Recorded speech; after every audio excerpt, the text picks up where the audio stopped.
Hello everyone, সবাই কেমন আছো? আশা করি ভালো আছো। নতুন একটা ভিডিওতে সুস্বাগতম।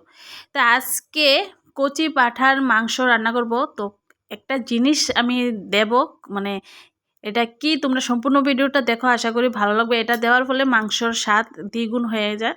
তো সব কিছু কেটে ধুয়ে রেখেছি, দেখতে পাচ্ছ রসুন, আলু, পেঁয়াজ, কাঁচা লঙ্কা, আদা সব কিছু ধুয়ে কেটে রেখেছি।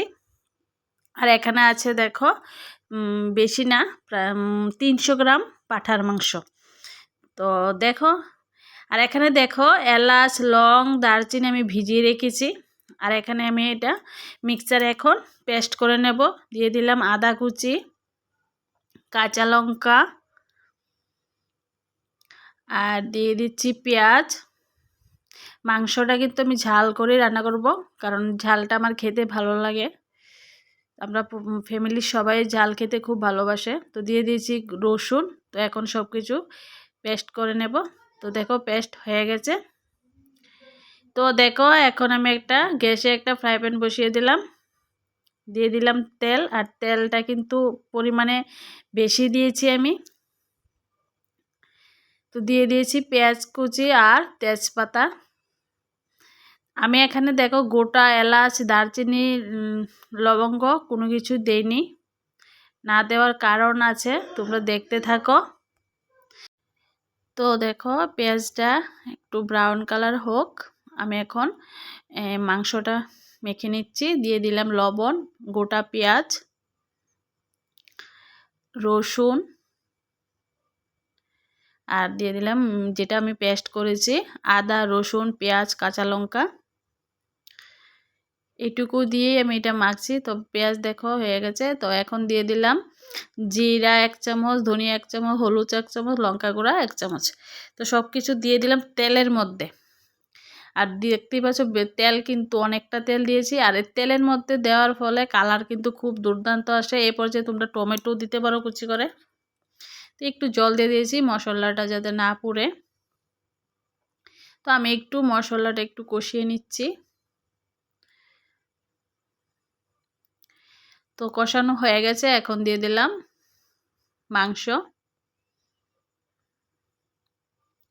তো হলুদ আর দেবো না, কারণ যেহেতু আমার সব কিছু এখানে আছে। হলুদ তো দেওয়া হয়ে গেছে, লবণ সব কিছু। এখন দিয়ে দিচ্ছি আলু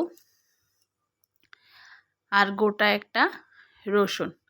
আলুটা এভাবে দিলেই মাংসতে ভালো লাগে।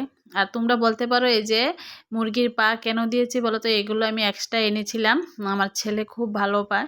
তো ও তো বুঝে না, ও পাঁঠার মাংস রান্না করি, যেটাই রান্না করি জিজ্ঞেস করে পা মাংস কোথায়। তো এর জন্য 4টা পা মাংস আমি আলাদা একটা দোকান থেকে এনেছি। তোমরা কেউ মানে অন্য কিছু মনে করো না। তো এই জন্য পাগুলি দিয়ে দিলাম। তো চলো এখন ঢাকা দিয়ে রেখেছি। আর আমি কিন্তু একদম প্রেসার কুকারে রান্না করব না। এটা আমি করার মধ্যে একটু করে মানে গ্যাসের ফ্লেমটা কমিয়ে আমি এটা কষিয়েছি। দেখতে পাচ্ছ ঢাকা দিয়ে দিয়ে মাংস কিন্তু একদম সিদ্ধ হয়ে গেছে, মোটামুটি অর্ধেক মানে হয়ে গেছে। আলু নরম হয়ে গেছে।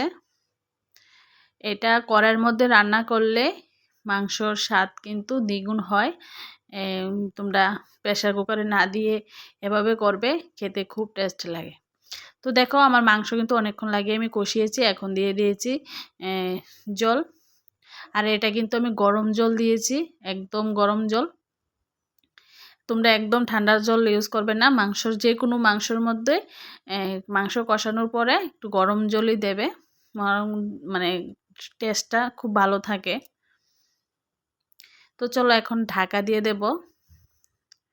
আর ঝোলটা একটু বেশি দিয়েছি, যেহেতু মানে কচি পাঁঠা, তো একটু ঝোল রাখবো। আর কচি পাঁঠার ঝোল খেতে খুবই ভালো লাগে।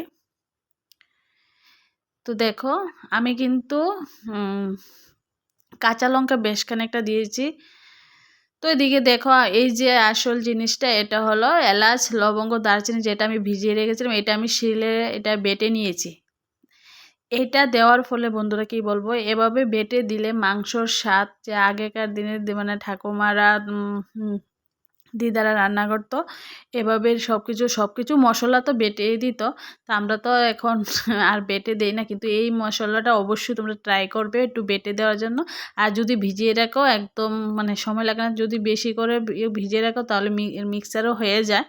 যেহেতু অল্প আমি শিলনোড়াতে বেটে দিয়েছি। আর এটা আমার একদম অরিজিনাল কালার, যেহেতু আমি গুঁড়া লঙ্কা 1 চামচ দিয়েছি কিন্তু কাঁচা লঙ্কাটাই বেশি আছে। তো কেমন লেগেছে আজকে রেসিপি সবাই কমেন্ট করে জানিও, কোনো ফিল্টার ইউজ করিনি। তো আজকের জন্য টাটা, সবাই ভালো থেকো সুস্থ থেকো, আর প্লিজ চ্যানেলটা সাবস্ক্রাইব করে দিয়ে আমার পাশে থেকো, আর পাশে থেকে বেল আইকনটি ক্লিক করে দিও।